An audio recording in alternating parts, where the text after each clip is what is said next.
வணக்கம். சனிக்கிழமை ஜூன் மாதம் 7ஆம் தேதி விசுவாவசு வருஷம் வைகாசி மாதம் 24ஆம் தேதி. இன்றைய நட்சத்திரம் சுவாதி, திதி வளர்ப்பறை, துவாதசி, யோகம் சித்த அமிர்த. மீன ராசிக்கு சந்திராஷ்டமம். இன்று முழுவதும் மீன ராசிக்கு சந்திராஷ்டமம். ராகு காலம் காலை 9 மணி முதல் 10:30 வரை. யமகண்டம் மதியம் 1:30 முதல் 3 மணி வரை. குளிகை நேரம் காலை 6 மணி முதல் 7:30 மணி வரை. நல்ல நேரம் என்கின்ற சுப ஹோரைகள் காலை 7 மணி முதல் 8 மணி வரை, 10:30 முதல் 12 வரை, மாலை 5 மணி முதல் 7 மணி வரை. இன்றைய கிரக நிலவரம்: மேஷத்தில் சுக்கிரன், ரிஷபத்தில் சூரியன், மிதுனத்தில் புதன், குரு, கடகத்தில் செவ்வாய், சிம்மத்தில் கேது, கன்னியில் சந்திரன், கும்பத்தில் சனி, ராகு. இனி தெரிஞ்சுக்கலாம் வாங்க. கோதண்டபாணி ஆசிரியர் ஓய்வு. மஞ்சக்கார தெரு, கும்பகோணம். மாற்றுத்திறனாளி ஒருவருக்கு மாதந்தோறும் 1500 ரூபாய் பராமரிப்பு செலவுக்காக வழங்கினேன். 2 வயதானவர்களுக்கு ஓல்டு ஏஜ் பென்ஷன் கிடைக்கவும் உதவினேன். இதைப்போல இன்னும் பலருக்கும் தொடர்ந்து உதவி செய்ய தங்களின் ஆசியும் விநாயகர் அருளும் கிடைக்க வேண்டும். கோதண்டபாணி இந்த மாதிரி நிறைய நல்ல காரியங்கள்லாம் பண்ணுங்க. நான் கயா செல்ல உள்ளேன். எனது கணவர் இறந்து 15 வருடமாகிறது. நான் கயாவில் பித்ருக்களுக்கு ஏதாவது செய்யலாமா? என் மகன்தான் செய்ய வேண்டுமா? சிலர் மகன் இருக்கும்போது நீங்கள் உங்கள் கணவருக்கு பித்ரு பூஜை செய்யக்கூடாது என்று கூறுகிறார்கள். குழப்பமாக இருக்கிறது. உஷா, ஓசூர். உஷான்ற லேடி என்ன சொல்கிறாங்க, அவங்க கணவர் இறந்து போய் 15 வருஷம் ஆயிடுச்சு. நான் போகலாமா கயாவுக்கு போய் ஏதாவது பின்னெல்லாம் போடலாமான்னு கேட்குறேன். போடலாம், கயாவில் போய் பண்ணலாம். உங்கள் சன்னி எப்போ போய் பண்ணுறாரு அப்போ அவர் பண்ணிக்கட்டும், அதுக்கு ஒன்றும் அவசரம் இல்லை. நீங்கள் போகலாம். கயாவில் அந்த பெருமாள் கோயில் கதாதர க்ஷேத்திரம்னு இருக்குது. அந்த பெருமாளுடைய பாதம் ஒன்று இருக்கும். ஒரே ஒரு கால் தான் இருக்கும், ஒரு பாதம் தான் இருக்கும். ஏன்னா இன்னொன்று தூக்கிட்டார் மேலே. அந்த ஒத்த பாதம் இருக்கும் ஒரு இடத்துல, இன்னொரு இடத்துல ரெட்டை பாதம் இருக்கும்.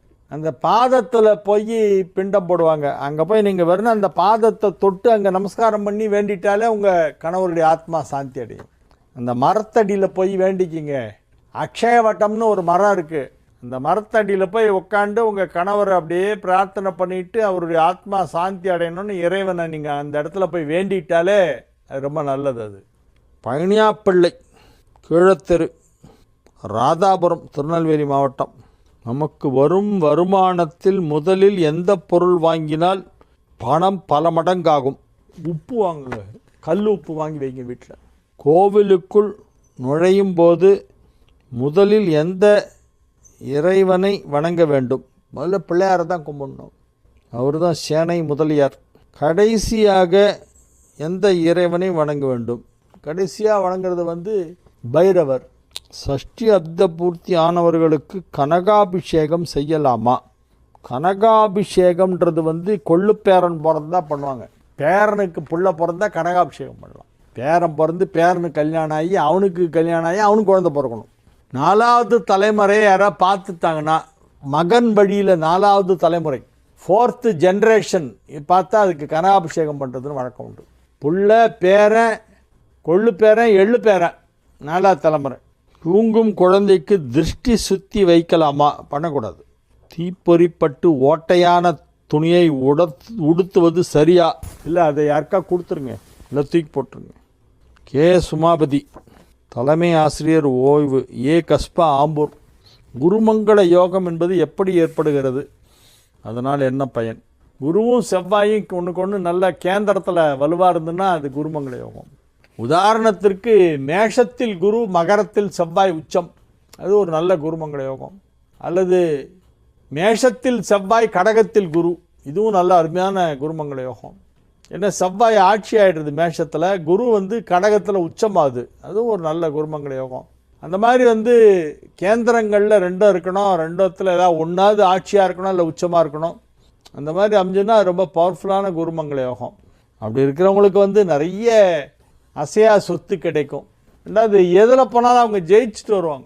வாழ்க்கையில் வெற்றி, வியாபாரத்தில் வெற்றி, குடும்ப வாழ்க்கை வெற்றி, பெரிய அளவில் கஷ்டங்களே வராது லைஃப்பில்.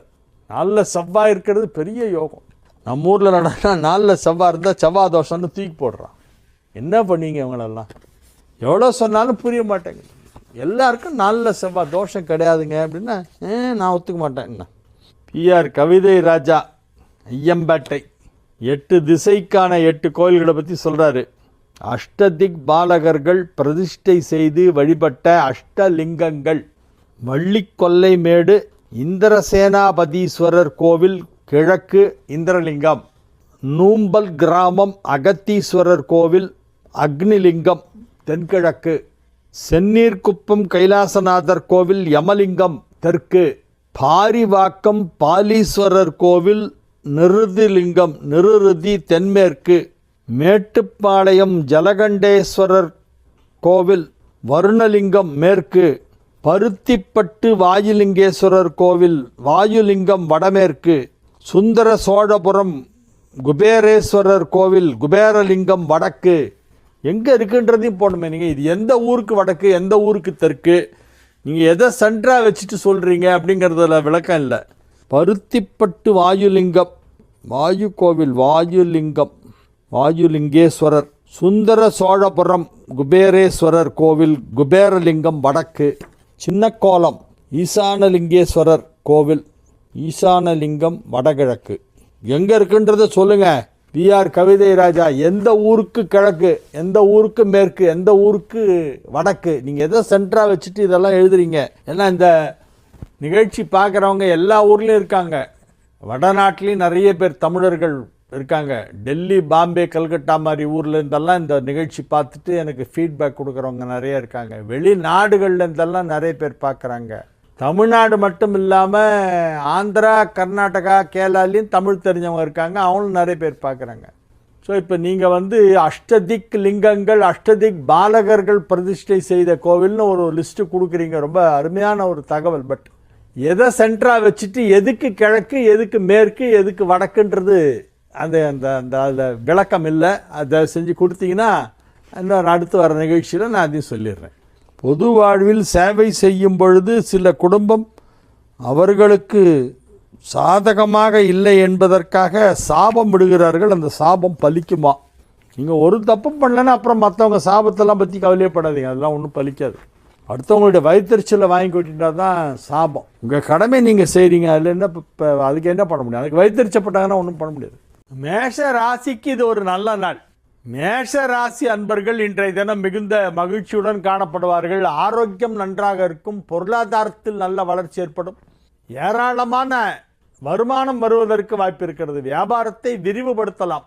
வியாபாரத்தை விரிவுபடுத்துவதற்கும் தொழிலை சிறப்பாக செய்வதற்கும் ஏற்றவாறு கிரகங்கள் எல்லாம் அமைந்திருக்கின்றன. எனவே மிக மிக அற்புதமான நிலையிலே கிரகங்கள் இருப்பதால் நன்மைகள் அதிக அளவில் நடைபெறும். எனவே உங்கள் தொழில் வளர்ச்சி மிக சிறப்பாக இருக்கும். உங்களுக்கு வரவேண்டிய பணம் ஏதாவது வராமல் ரொம்ப டிலே ஆகிட்டு இழுத்துட்டே அப்புறம் தரேன் இதோ தரேன் வந்துருச்சு தந்துடுவேன் அப்படிலாம் சொல்லியிருந்தாங்கன்னா இப்போ கொடுத்துருவாங்க. பழைய பாக்கி எல்லாம் வசூலாக்கும்.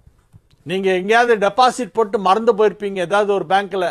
அதெல்லாம் யோசிச்சு பாருங்கள். இப்போ அதெல்லாம் மெச்சூராக இருக்கும். நீங்கள் போய் அதை விட்ரா பண்ணி எடுத்துகிட்டு வரலாம். அதை மறந்து போனது விட்டு போனது வராமல் போனது வாராக்கடன் என்று நீங்கள் நினைத்தது அவை எல்லாம் இப்பொழுது கைக்கு வரும்.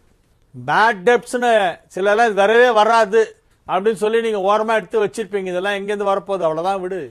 தலை எடுத்து போன ஜென்மத்தில் அவனுக்கு என்ன பாக்கியோ தெரியல எடுத்து வை. அவன் எங்கேருந்து தரப்போகிறான்? இதுக்காக அவனை போய் அடிக்கவா முடியும்? அப்படின்லாம் சொல்லிட்டு புலம்பிட்டு இருப்பீங்க. பார்த்தா இப்போ அவன் திடீர்னு கொண்டு வந்து காசு கொடுத்துருவான். இருந்தாலும் சாரி மன்னிச்சிங்க அப்படின்னா, அடப்பா இனி எப்படா இருக்க? நல்லா இருக்கியா? நல்லா இருக்கு சார். இந்தாங்க சார் நீங்கள் அவசரத்துக்கு கொடுத்தீங்க இந்தாங்கன்னு சொல்லி கொடுப்பான். அந்த மாதிரியெல்லாம் எங்கே இருந்தாலாமோ எதிர்பாராத இடங்களில் இருந்தெல்லாம் உங்களுக்கு வருமானம் வந்துட்டே இருக்கும். பண மழை கொட்ட போகிறது. கொட்டோன்னு கொட்ட போகிறது. நீங்கள் கொட்டோன்னு கட்ட போகிறீங்க. அப்படி ஒரு பெரிய வருமானம் இப்போ வரப்போகுது. ரிஷப ராசிக்கு இன்றைய நாள் நல்ல நாள். ரிஷப ராசி அன்பர்கள் இன்றைய தினம் மகிழ்ச்சியாக காணப்படுவார்கள். கலகலப்பாக சிரித்து பேசி மகிழ்ந்து நண்பர்களுடன் மனம் விட்டு பேசி எல்லோரிடமும் அன்பாக பழகி அன்பை கொடுத்து அன்பை வாங்கி எல்லா நன்மைகளும் அடையக்கூடிய ஒரு நாளாக இந்த நாள் விளங்கும். ரிஷப ராசி அன்பர்கள் இன்றைய தினம் உற்சாகமாக இருப்பார்கள். ஏன்னா 2 சுபகிரகம் இரண்டாம் இடத்தில் 2 சுப கிரகங்கள் இணைந்திருக்கின்றன. இரண்டாம் இடம் என்பது வாக்கு, குடும்பம், செல்வாக்கு, பணம் எல்லாமே 2ஆம் இடம். தனஸ்தானம், குடும்பஸ்தானம், வாக்குஸ்தானம். இந்த 2ஆம் இடத்துல 2 சுப கிரகம். ஒன்று இருந்தாலே பெரிய விஷயம். 2 சுப கிரகம். அதில் புதன் குரு, 2 புதன் 2இல் ஆட்சி. அதை தவிர குரு இருக்கிறது. எனவே ரிஷப ராசிக்கு இப்போ செல்வாக்கு ரொம்ப பிரமாதமாக இருக்கும். சும்மா ஒன்றும் இல்லாதவெல்லாம் ஆய் அப்படின்னு மிரட்டிகிட்டு இருப்பான். நான் தான் ரிஷப ராசிப்பா, அவருக்கு செல்வாக்கு ஜாஸ்தி ஆயிடுச்சுன்னு டிவியில் சொல்லிட்டாரான் ஜோசியர், அதான் கத்துறாரு அப்படிப்பா. பெரிய அளவில் அவங்களுடைய செல்வாக்கை இப்பொழுது நீங்கள் பயன்படுத்தலாம். எப்பவுமே நமக்கு ஒரு நல்ல கான்டாக்ட் இருக்குன்னா அது பெரிய விஷயத்துக்கு பயன்படுத்தணும். சின்ன சின்ன விஷயத்துக்கெல்லாம் போய் நம்மளுடைய செல்வாக்கை பயன்படுத்தக்கூடாது. ஏதோ ஒரு பெரிய இதனால் ஒரு நல்லது நடக்குது அப்படின்னா அப்போ போய் ஆப்ளிகேஷன் போகிறதுல அர்த்தம் இருக்குது. இப்போ ஒன்றும் இல்லாத விஷயத்துக்கெல்லாம் போகக்கூடாது. எவ்வளோ கடவை நம்ம அடுத்தவங்கள்ட்ட போய் பல்ல காட்டிட்டு எனக்கு அதை செய்ய இதை செய்யன்னு கேட்காம இருக்கோமோ அது வரைக்கும் நமக்கு மரியாதை அப்படியே இருக்கும், மெயின்டைன் ஆகிட்டே போகும். நல்ல மரியாதை இருக்கும் சொசைட்டியில். As long as we don't go for any obligation, everybody will respect us. Once போயிட்டோம்னாலே அப்படி கொஞ்சம் அப்படி ஒரு படி இறங்கிட்டோம். என்னங்க அப்படின்னு சொன்னோம், என்ன அப்படிமா அங்கே அந்த காவை எடுத்துருவான் கொஞ்சம் ஆப்ளிகேஷன் போனாலும். அதுதான் உலகம். அதனால் உங்களுக்கு செல்வாக்கு இருக்குது என்பதற்காக சின்ன சின்ன விஷயங்களுக்கெல்லாம் அந்த செல்வாக்கை நீங்கள் துஷ்பிரயோகம் பண்ண வேண்டாம். முக்கியமான நல்ல விஷயங்களுக்கு மட்டும் செல்வாக்கை பயன்படுத்துங்கள். இன்று நீங்கள் யாரிடமாவது ஏதாவது கேட்டால் உங்களுக்கு நிச்சயமாக அது நடக்கும். கேட்கறதான் கேட்குறீங்க, பெரிய விஷயமா கேளுங்க.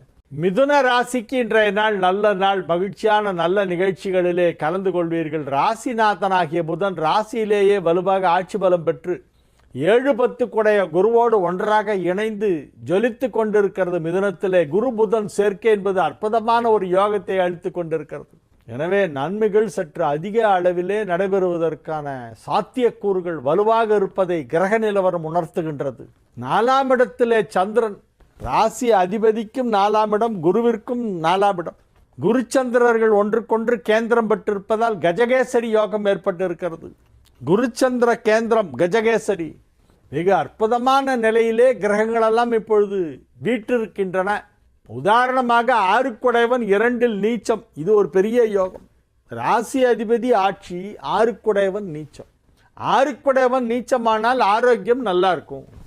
6 யாருக்கு பலகீனமாக இருக்கோ அவங்களாம் ஹெல்த்தியாக இருப்பாங்க.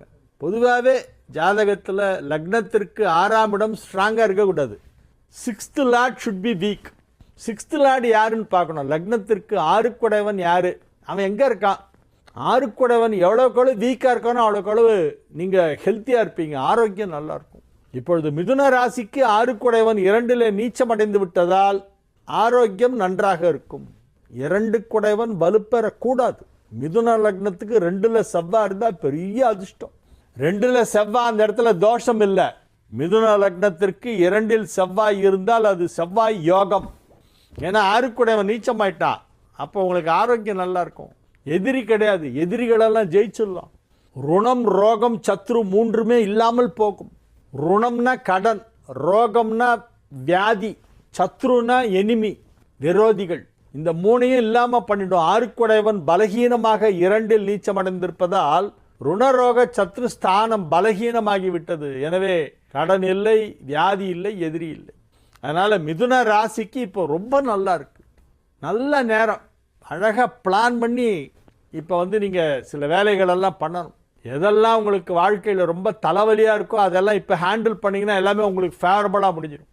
அசையா சொத்து தொடர்பான பிரச்சனைகள் இருந்தால் இப்பொழுது பேசினால் உங்களுக்கு நல்ல முடிவு கிடைக்கும். உங்கள் பக்கம் சாதகமாகும்.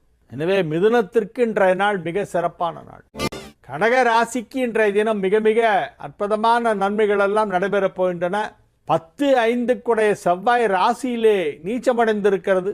எனவே அலுவலகத்தில் ஏதேனும் இடமாற்றம் ஏற்படலாம். உங்களுக்கு பிடிக்காத ஊருக்கு உங்களை மாற்றி விடுவாங்க. முன்னெல்லாம் யாருக்கு மேலே ரொம்ப கோவம் தான், இரு உன்னை தண்ணி இல்லாத காட்டுக்கு டிரான்ஸ்ஃபர் பண்ணுறேன் அப்படின்னு மேலதிகாரி சொல்லுவாங்களாம். இப்போ தண்ணி நிறைய இருக்கிற இடத்துக்கு அனுப்புகிறேன், இரு எங்கே ரொம்ப மழை பெய்தோ அந்த ஊருக்கு உன்னை டிரான்ஸ்ஃபர் பண்ணுறேன், அப்போ தான் நீ அவஸ்தைப்படுவேன். இப்போ இப்படி மாற்றிடுவாங்க. இப்பொழுது நல்ல மாற்றங்கள் வரும். ஆனால் அலுவலகத்தில் யாரையும் பகைத்து கொள்ள வேண்டாம். கடக ராசி அன்பர்கள் அலுவலகத்திலே யாரையும் விரோதம் பண்ணிக்காதீங்க. எல்லார்ட்டையும் அனுசரித்து போகணும். எல்லாரையும் ஃப்ரெண்ட்லியாக பாருங்கள். உயரதிகாரிகளாக இருந்தாலும் சரி, இல்லை உங்களுக்கு ஈக்குவல் ஸ்டேட்டஸில் இருக்கிறவனாக இருந்தாலும் சரி, இல்லை உங்களுக்கு கீழே அண்டரில் வேலை பார்க்குறவனாக இருந்தாலும் சரி, எல்லோரிடமும் நன்றாக பழகி மரியாதையாக பேசி எல்லோருடைய நட்பையும் சம்பாதிக்க வேண்டும். ஏன்னா எந்த புத்துக்குள்ள எந்த பாம்பு இருக்குன்னு தெரியாது, யார் மொட்டை கழுதாசி எழுதி போடுவானே தெரியாது அந்த மாதிரி டைம். அதனால ஆபீஸ்ல கொஞ்சம் கேர்ஃபுல்லா இருங்க, வேலையை தக்க வைத்துக் கொள்ள வேண்டும். சிம்ம ராசிக்கு இன்றைய நாள் நல்ல நாள். சிம்ம ராசி அன்பர்கள் இன்றைய தினம் உற்சாகமாக இருப்பார்கள். கேட்டதெல்லாம் கிடைக்கும், நினைத்ததெல்லாம் நடக்கும், குடும்பத்தில் அமைதி நிலவும், குடும்ப வாழ்க்கை மகிழ்ச்சியாக இருக்கும், குடும்பத்தில் உள்ளவர்கள் அனைவரும் ஒற்றுமையாக இருப்பார்கள். நன்மைகள் அதிக அளவில் நடைபெறக்கூடிய நல்ல நாளாக இந்த நாள் விளங்கும். சிம்ம ராசிக்கு இன்றைய நாள் மிகச்சிறப்பான நன்மைகள் நடைபெறக்கூடிய நல்ல நாள். இப்போ நீங்கள் என்ன பண்ணாலும் நீங்கள் தான் ராஜா, நீங்கள் வச்சது தான் சட்டம், நீங்கள் சொன்னது நடக்கும், நடத்தி காட்டுவீங்க. உங்களுடைய தொழிலில் நீங்கள் முதலிடத்தை பிடிப்பீர்கள். வியாபாரம் ஓகோன்னு நடக்கும், குடும்பத்தில் அமைதி நிலவும், குழந்தை பாக்கியம் ஏற்படும், திருமண தடை விலகும், வீடு வாங்குவீர்கள். எல்லா விதமான நன்மைகளும் நடைபெறப் போகின்ற நல்ல நாளாக இந்த நாள் விளங்கும். கன்னி ராசி மாணவ மாணவியர்லாம் வெகு சிறப்பாக படிப்பார்கள். கல்வியிலே நல்ல முன்னேற்றம் ஏற்படும். மேல் படிப்பு படிப்பதற்கு வாய்ப்பு கிடைக்கும். ஹையர் ஸ்டடீஸ் பண்ணலாம். மேலே படிக்க வேண்டும் என விரும்பினால் அதற்கான சந்தர்ப்பம் இப்பொழுது தோதாக அமையப் போகிறது. அட்மிஷன் கிடைக்கும், ஃபீஸ்க்கு பணம் கிடைக்கும், படிக்கிறதுக்கு வீட்டில் என்கரேஜ் பண்ணுவாங்க. படிக்கலாம், படித்தா யூஸ்ஃபுல்லாக இருக்கும். மேலே படிக்கணும்னு நினைக்கிற ஸ்டூடெண்ட்ஸ்க்கெல்லாம் கன்னி ராசியாக இருந்தால் இப்போ நல்ல படிப்பு வரும். உயர்கல்வி கற்பதற்கு ஏற்ற நேரம். திருமண வயதில் உள்ள கன்னி ராசியினருக்கெல்லாம் திருமணம் இப்பொழுது நிச்சயதார்த்தம் நடைபெறப் போகிறது. துலா ராசிக்கு இன்றைய நாள் நல்ல நாள். என்ன கொஞ்சம் செலவு ஜாஸ்தியாகும், சும்மா அப்படி வெளியில் அப்படி காலாரம் நடந்துட்டு வரலாமே அப்படின்னு தெரு மொன வரைக்கும் போவீங்க. அங்கே பார்த்தா ஒரு 4 ஃப்ரெண்ட்ஸ் இருப்பாங்க. அப்படியே நின்றுட்டு அவங்களோட பேசிகிட்டே இருப்பீங்க. என்ன படம் ரிலீஸ் ஆச்சு, எந்த கட்சி எந்த கட்சியோட சேரப்போகுது, கூட்டணி என்னாச்சு அப்படின்லாம் பேசிட்டு இருப்பீங்க. ஏதோ பொதுவான விஷயம்லாம் பேசிட்டே இருக்கும்போது சரி வாங்க அப்படியே போகலாம் சொல்லி ஹோட்டலுக்கு போவாங்க. போய் நல்ல ஒரு ஹெவியான ஒரு பில்லு உங்கள் தலையில் வச்சுருவாங்க. அதை இந்த மாதிரி சின்ன சின்ன விஷயத்துலேருந்து ஆரம்பித்து வீட்டில் இருக்கிற சின்ன சின்ன ரிப்பேர் வரைக்கும் எதாக இருந்தாலும் சரி இன்றைக்கி செலவு தான். துலா ராசிக்கு செலவு அதிகமாக ஏற்படும். பணம் கொடுக்கல் வாங்கல் போன்ற விஷயங்களிலே சற்று நிதானமாக பார்த்து செலவு பண்ண வேண்டும். தட்டாலடியாக இறங்கிடாதீங்க. விருச்சிக ராசிக்கு இன்றைய நாள் நல்ல நாள். 10 கொடைவன் 7இல் இருப்பதால் யோகம். மிக சிறப்பான நிலையிலே 11ஆம் இடத்து சந்திரன் உங்களுக்கு எடுத்த காரியத்தை எல்லாம் வெற்றிகரமாக நிறைவேற்றி தருகின்றது. லாபஸ்தானமாகிய 11ஆம் இடத்திலே சந்திரன் இருப்பதால் இன்று நீங்கள் எதை செய்தாலும் அது நன்றாக நடைபெறும் என்பதிலே எந்தவித ஐயப்பாடும் இல்லை. அது வியாபாரமாக இருந்தாலும் சரி, குடும்ப விஷயங்களாக இருந்தாலும் சரி, அல்லது தனிப்பட்ட சொந்த விஷயங்களாக இருந்தாலும் சரி, எதுவாக இருந்தாலும் நீங்கள் செய்யும் செயல்கள் எல்லாமே சிறப்பாக நடைபெறும். மிகச் சிறப்பான நல்ல நேரம் வந்துவிட்டது. நீங்கள் எதையெல்லாம் செய்ய வேண்டும் என காத்து கொண்டிருந்தீர்களோ அதையெல்லாம் இப்பொழுது செய்யலாம். மகிழ்ச்சியான நல்ல நிகழ்ச்சிகளிலே கலந்து கொள்வீர்கள். வெகு சிறப்பான முறையிலே உங்களது பணிகளை செய்து முடிப்பீர்கள். வியாபாரத்தில் நல்ல வளர்ச்சி ஏற்படும். பொருளாதார வளர்ச்சி மிகச் சிறப்பாக இருக்கும். பணம் கொடுக்கல் வாங்கல் சீராக நடைபெற்று கொண்டிருக்கும். 10 கொடைவன் 7இலே அமர்ந்து கொண்டு உங்கள் தொழிலை அதிகரிக்க செய்கிறது. எனவே இது ஒரு நல்ல நாள். தனுசு ராசிக்கு இப்பொழுது நன்மைகள் நடைபெற்று கொண்டிருக்கின்ற நல்ல நேரம் வந்துவிட்டது. 12 கொடைவன் 8ஆம் இடம் சென்றதால் விபரீத ராஜயோகம். 7ஆம் இடத்திலே புதனும் குருவும் இணைந்து ராசியை பார்ப்பதால் மிகப்பெரிய நன்மைகள் எல்லாம் நடைபெறுகின்ற நல்ல நேரம். மிகப்பெரிய நன்மைகள் மிக சுலபமாக நடக்கும், எஃபர்ட்லெஸ்ஸாக நடக்கும். பெரிய பெரிய விஷயத்தெல்லாம் சர்வசாதாரணமாக பண்ணிட்டு போயிடுவீங்க நீங்கள். It is going to be a child's play for you. மற்றவங்களுக்கெல்லாம் அது பெரிய அப்படியே ஹிமாலயன் டாஸ்க் நினச்சிருப்பான். உங்களுக்கு அது சைல்ட்ஸ் பிளே ஒன்றுமே இல்லை. நீங்கள் சும்மா அப்படி ஜுஜுபி இதெல்லாம் அப்படின்னு பண்ணிட்டு போயிடுவீங்க. கடினமான பணிகளை சுலபமாக செய்யக்கூடிய ஆற்றல் உங்களிடம் இருக்கும்.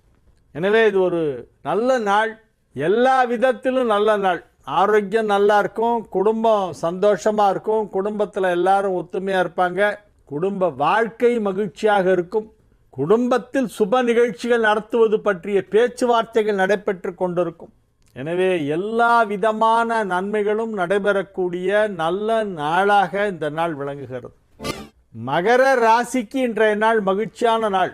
7 கொடைவன் 9ஆம் இடத்திலே இருப்பதால் நன்மை. 11 குடையவன் 7ஆம் இடத்தில் அமர்ந்து கொண்டு ராசியை பார்ப்பதால் நன்மை. மிக அற்புதமான நிலையிலே சில கிரகங்களெல்லாம் அமைந்திருக்கின்றன. எனவே நன்மைகள் சற்று அதிக அளவிலே நடைபெறக்கூடிய நல்ல நாளாக விளங்குகிறது. ராசிக்கு நன்மை செய்கின்ற சுக்கிரன் இப்பொழுது 4ஆம் இடமான கேந்திரத்திலே வலுவாக திக்பலம் பெற்று இருக்கிறது. 4-10 சுக்கிரனுக்கு திக்பலம், 4ஆம் இடம் அதிக திக்பலம். எனவே நன்மைகள் நடைபெறக்கூடிய நல்ல நேரம், நல்ல நாள் இன்றைய நாள். மகரத்திற்கு நல்ல நாள். மகர ராசிக்காரங்க இன்னைக்கு என்ன பண்ணாலும் நல்லா நடக்கும். நீங்கள் எது ட்ரை பண்ணாலும் சக்ஸஸ் ஆகும். ஆனால் நீங்கள் கொஞ்சமாவது முயற்சி செய்யணும். நீங்கள் ஒன்றுமே செய்யாமல் இன்றைக்கி நல்ல நாள் கம்முன்னு உட்காந்தீங்கன்னா ஒன்றுமே நடக்காது.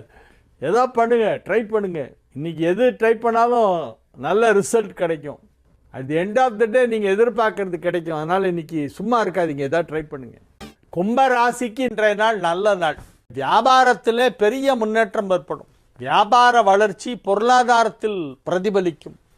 பொருளாதார வளர்ச்சி வியாபாரத்தில் பிரதிபலிக்கும். அப்படின்னா என்ன அப்படின்னா, நிறைய வியாபாரம் நடக்கும், ஆனால் சில பேர் காசு கம்மியாக வரும். உங்களுக்கு அப்படி இல்லை. வியாபார வளர்ச்சி பொருளாதாரத்திலே ரிஃப்ளெக்ட் ஆகும். அப்படின்னா நிறைய இன்கம் வரும். நிறைய இன்கம் வந்தால் என்ன பண்ணுங்க, வியாபாரத்தை கொஞ்சம் டெவலப் பண்ணிடுவீங்க. பொருளாதார வளர்ச்சி வியாபாரத்தில் பிரதிபலிக்கும். இந்த வியாபாரம் பொருளாதாரம் ரெண்டுமே inter related and inter depend. அதனால் அது ஒன்றுக்கொன்று சார்புடையது. ஒன்று நல்லா இருந்தால் இன்னொன்று நல்லா இருக்கும். எனவே இப்பொழுது இரண்டுமே நன்றாக இருக்கும். வியாபாரம் பொருளாதாரம் ஆகிய இரண்டிலுமே நல்ல வளர்ச்சி ஏற்படக்கூடிய நல்ல நாளாக இந்த நாள் விளங்குகிறது. மகிழ்ச்சியாக இருப்பீர்கள், ஆரோக்கியமாக இருப்பீர்கள், சந்தோஷமாக இருப்பீர்கள். குடும்பம் அமைதியாக இருக்கும். குடும்பத்தில் உள்ளோர் அனைவரும் ஒற்றுமையாக இருப்பார்கள். மீன ராசிக்கு சந்திராஷ்டமம். இன்று முழுவதும் மீன ராசிக்கு சந்திராஷ்டமம். பேச்சில் நிதானமாக இருக்கணும், ரொம்ப கேர்ஃபுல்லாக இருக்கணும். இன்னைக்கு முழுவதும் இருக்கிறது. தீமை எதுவும் நடக்காது, நன்மையும் பெருசாக நடக்காது. சுமாரான நாள், அவ்வளோதான். எதுக்கும் கொஞ்சம் ஜாகிரதையாக இருங்க. பண விஷயத்தில் கொஞ்சம் கேர்ஃபுல்லாக இருங்க. யாராவது ஏதாவது போலியான மெசேஜ் அனுப்புவாங்க. உங்கள் அக்கௌண்ட்டுக்கு நாங்கள் ஒரு பெரிய அமௌண்ட் அனுப்ப போகிறோம், டீட்டெயில்ஸ் எல்லாம் கொடுங்கப்பா. டீட்டெயில்ஸ் கொடுத்தீங்கன்னா அக்கௌண்ட்டில் இருக்கிற கொஞ்சம் நெஞ்சம் பணத்தையும் தூக்கிட்டு போயிடுவான். இது மாதிரிலாம் கொடுத்துடாதீங்க யாருக்கும். நம்மளுடைய பர்சனல் டீட்டெயில்ஸை நம்ம சேஃப்கார்ட் பண்ணணும். அதை பப்ளிசைஸ் பண்ணக்கூடாது. உங்களுடைய Aadhaar card number, PAN card number இதெல்லாம் வெளியில் நீங்கள் தெரிவிக்கவே கூடாது. அதே மாதிரி உங்களுடைய ஏடிஎம் கார்டு இருக்குல்ல, டெபிட் கார்டு, கிரெடிட் கார்டு எது இருந்தாலும் அதோட பின் எல்லாம் வெளியில் சொல்லக்கூடாது. நீங்கள் பேங்க்கில் எவ்வளோ ரூபாய் வச்சுருக்கீங்கன்னு எல்லாத்தையும் போய் பப்ளிக்கில் சொல்லிகிட்டு இருக்கக்கூடாது. இதெல்லாம் சீக்ரஸி மெயின்டைன் பண்ண வேண்டிய விஷயங்கள். அதனால் உங்களுடைய பர்சனல் இன்ஃபர்மேஷன்ஸ் இதெல்லாம், உங்களுடைய PAN card, Aadhaar card, ATM கார்டுடைய பின்னு, உங்களுடைய பேங்க் பேலன்ஸ் இதெல்லாம் எதுவுமே நீங்கள் வெளியில் ஷேர் பண்ணவே கூடாது. ஒரு பையன் ஹோட்டலில் போய் ஆர்டர் பண்ணிவிட்டு அதை ஃபோட்டோ எடுத்து போடுறான். நான் சப்பாத்தி குருமா ஆர்டர் பண்ணியிருக்கேன், சாப்பிட போகிறேன். இது என்ன பெரிய அதிசயமாக நிப்பட்டு? நாங்களாம் சப்பாத்தி குருமாவை சாப்பிட்டது இல்லையா? நாங்களாம் ஹோட்டலுக்கே போகலையா? என்ன பேத்தலாம் இல்லை. இதெல்லாமா பப்ளிசிட்டி பண்ணிக்குவாங்க. கண் திருஷ்டி படம். சும்மா பண்ணக்கூடாது. இதில் தேவையே இல்லை. எல்லாம் அல்பத்தனமாக இருக்குது. மசால் தோசை சாப்பிட்றேன்னு இவ்வளோ பெரிய மசால் தோசையை ஃபோட்டோ எடுத்து காமிக்கிறான் ஒரு பையன். யாரை கேட்டாங்களோ, நீ மசால் தோசை சாப்பிட்டா எனக்கு என்ன, சப்பாத்தி குருமா சாப்பிட்டா எனக்கு என்ன? எல்லோரும் தான் அவங்கவுங்க ஃபேமிலியோடு போவாங்க, வெளியே போவாங்க, ஏதோ சாப்பிடுவாங்க, வருவாங்க. இதெல்லாம் உங்களுடைய ஃபேமிலி மேட்ரு, ரொம்ப பர்சனலான விஷயம். இதெல்லாம் நீ வெளியில் பப்ளிசிட்டி பண்ணுங்கிற அவசியமே கிடையாது. அதே மாதிரி தான் இன்னைக்கு இந்த சந்திராஷ்டமங்கிறதுனால உங்களுடைய personal details, bank account, Aadhaar card, PAN card number போன்ற எந்த விஷயத்தையும் தயவு செஞ்சு வெளியிலெல்லாம் பப்ளிக்கில் விடாமல் அதெல்லாத்தையும் உங்களுக்கு மட்டுமே தெரிகிற மாதிரி வச்சுக்கோங்க. This is very important. வாழிய செந்தமிழ், வாழ்க நற்றமிழர், வாழிய பாரத மணித்திருநாடு. வந்தே மாதரம், வந்தே மாதரம், வந்தே மாதரம்.